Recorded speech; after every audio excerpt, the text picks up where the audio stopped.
Looking at the Markets with David Modell.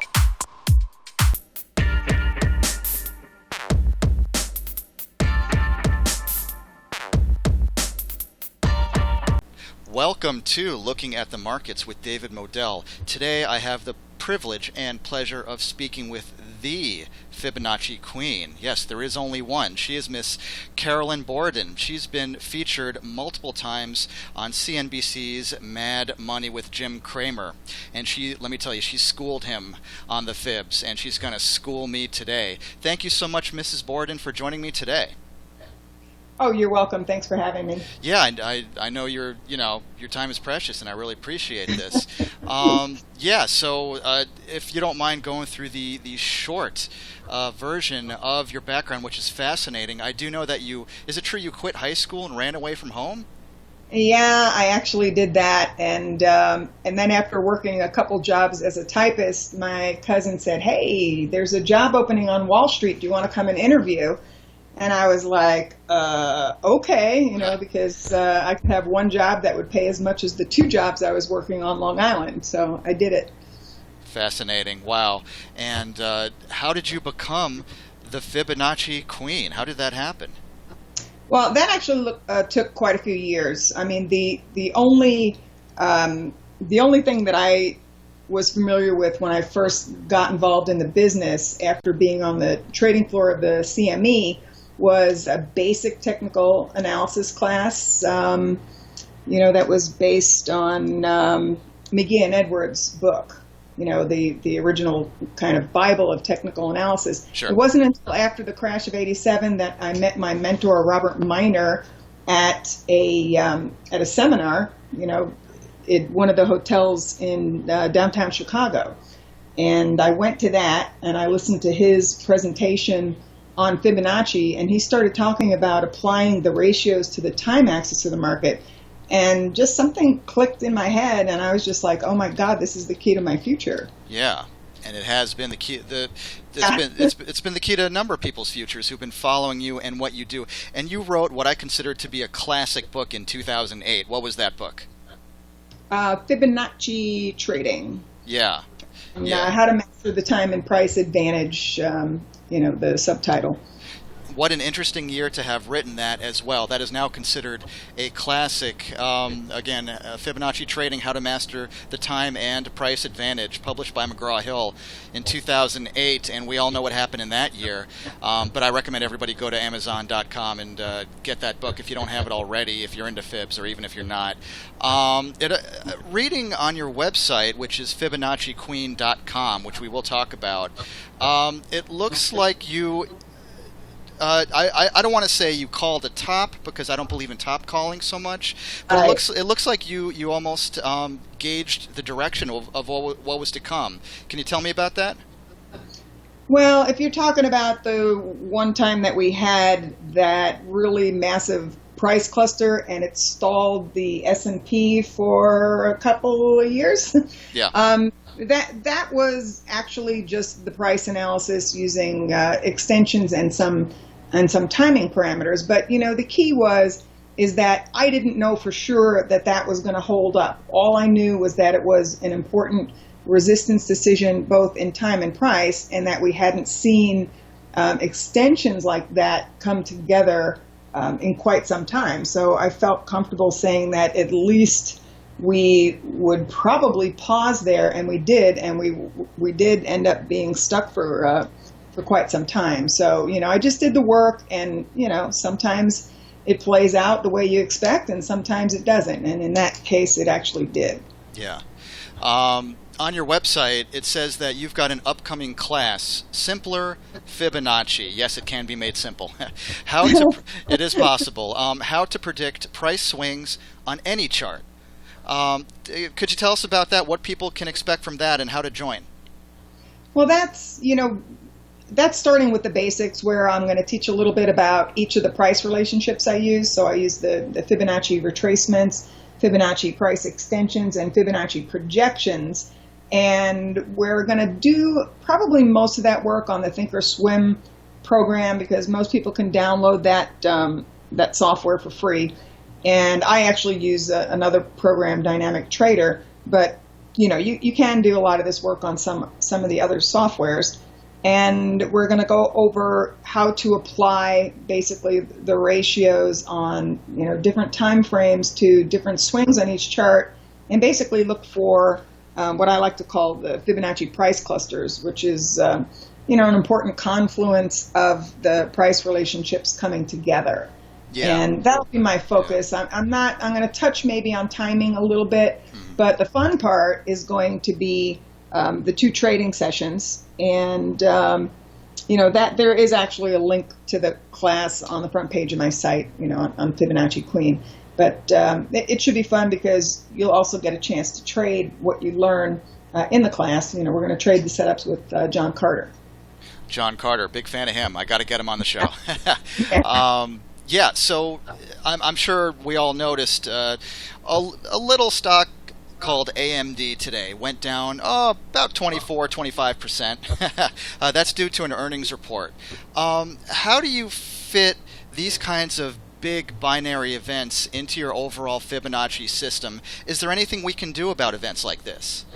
No, actually, one of the things, now I just looked at the chart since you mentioned it, but one of the things that I do usually is I will do analysis way before earnings or after earnings. And usually I'll tell people that, it now becomes a crapshoot because I can do some work, for example, like I've done work on Google and Amazon in the past, and the market may seem to be headed one way, but with earnings, sometimes you'll get a move of 40 or 50 bucks the wrong way. Yeah. So that's why I'll tell people that if they want to stay in a particular stock through earnings, that they need to use, either options as a protection or only use a very low risk strategy. For example, if you want to take a crapshoot, then, maybe you use a very cheap spread with options. But to stay in a stock through earnings, again, it's anybody's guess.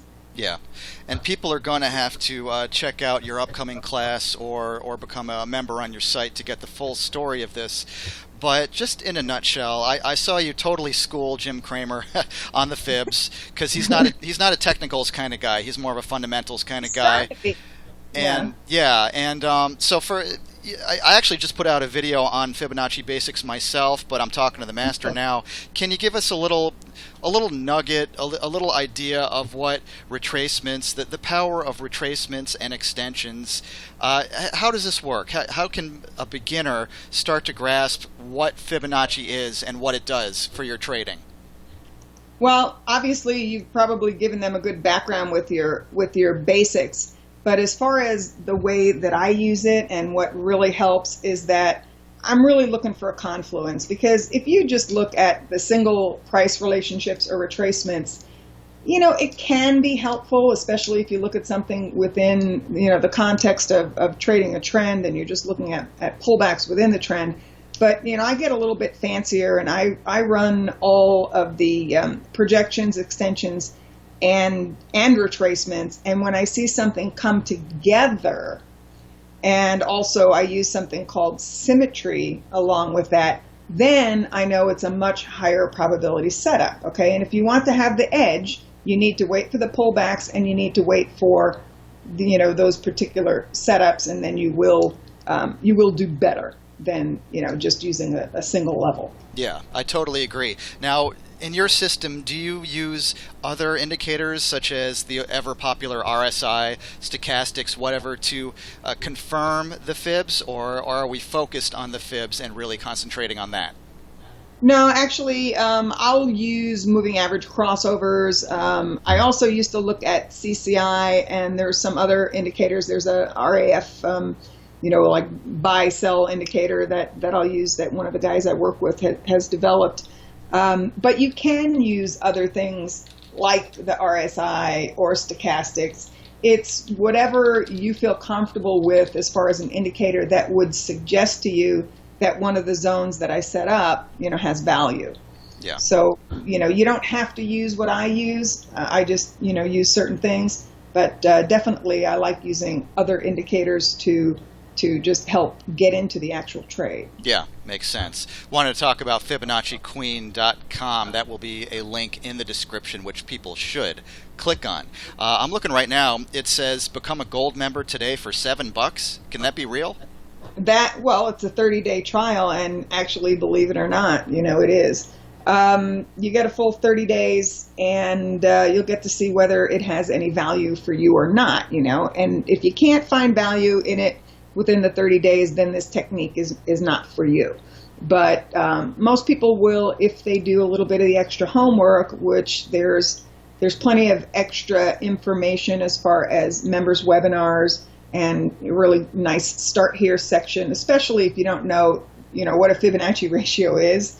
You want to be able to, get some background on it, or at least read the book. And if you read the book, then you'll be way ahead of the game, if you start with that information before you even do the trial. Sure. And I'm seeing on the website free daily, every day, free Fib videos. That's fantastic. Well, usually I do. Usually.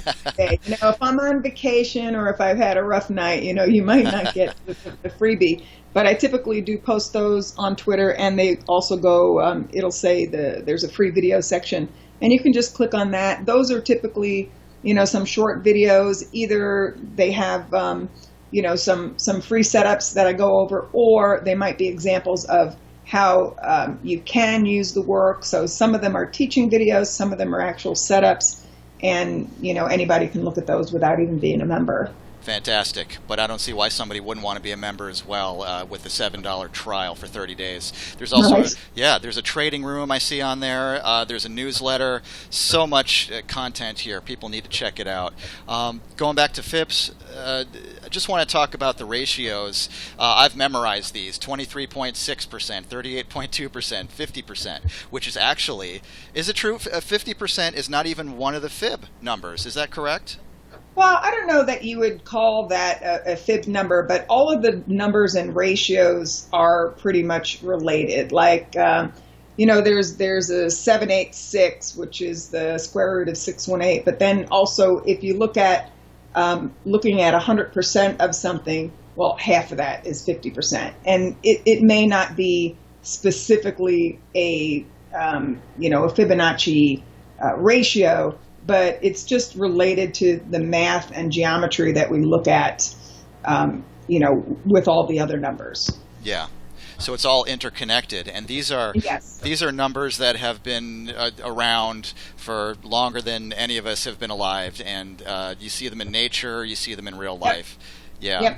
Yep. And so why wouldn't they work in finance as well? Just a couple more questions, if I may, because this is fascinating. I like to ask this because my viewers and listeners love actionable, immediately actionable advice. Are there any stocks, companies, or sectors that your Fibonacci magic? I don't want to give disclaimer. This is not advisement to buy or sell anything. But is there anything we should be looking at right now?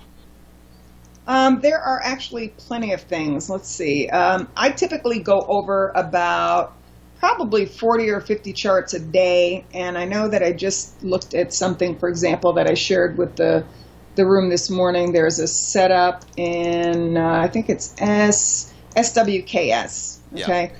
And in that example, what I did was I just took the daily chart and I compared a bunch of the prior declines within the uptrend, and I projected 100% of those from the most recent high. And that gave me a couple of different areas to look at, because many swings tend to be similar to other swings in the market. If you go over, so many charts, you'll see this happen over and over again.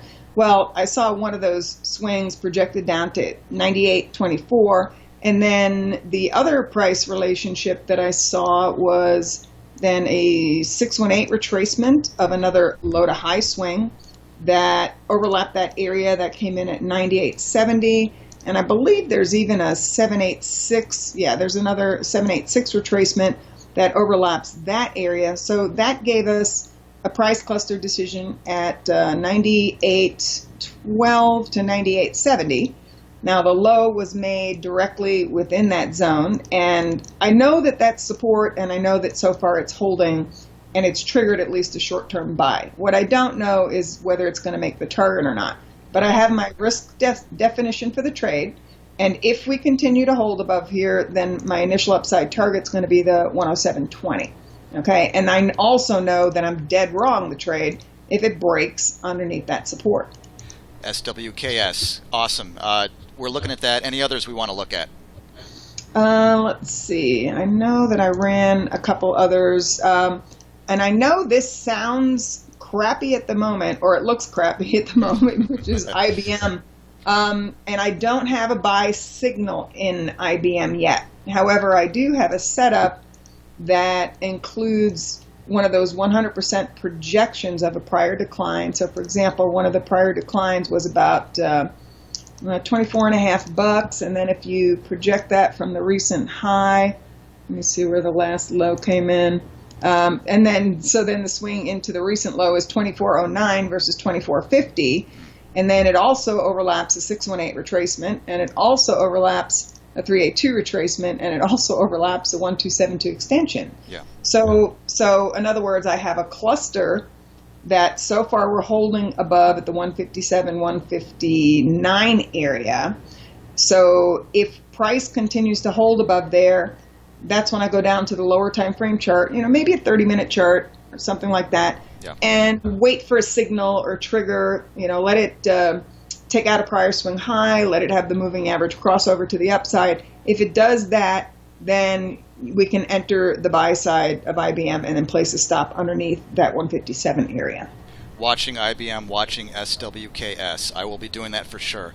And then finally, to maximize the way we use our charts, the way we use the fibs, it sounds to me like you're not only using the fib clusters or confluences to get you into the trade, but also to get you out. Are we using stop losses? What is your method for that? Well, I will watch and see when there's something that comes in on the flip side. So, for example, I posted a chart of Expedia on Twitter today, and I had a couple of setups on the buy side in Expedia in the last, 3 to 4 months. But today I posted the resistance that's getting in the way of a continued rally in Expedia. Now, it's not to say that this resistance is definitely going to top the market, but it is to say that it would be a really, really good idea to ratchet up stops, because there's like 7 or 8 price relationships that we're slamming into. So, I'd rather be safe than sorry, and I would like to protect profits in case that resistance does hold. Yeah. And that's a winning strategy as far as I'm concerned. As Warren Buffett once said, rule number 1 is don't lose money. Rule number 2, see rule number 1. So I like the sound of that. And that's why he's doing as well as he does.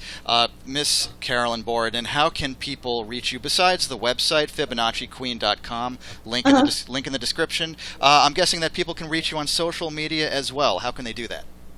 Yeah, Twitter is where I post primarily during the trading day. And then I also have a page that it will also post to, that will be like a Facebook fan page. So just right under Fibonacci Queen. Or, if anybody wants to know where I'm hanging out in Las Vegas, they can also go to my personal page. But, yeah.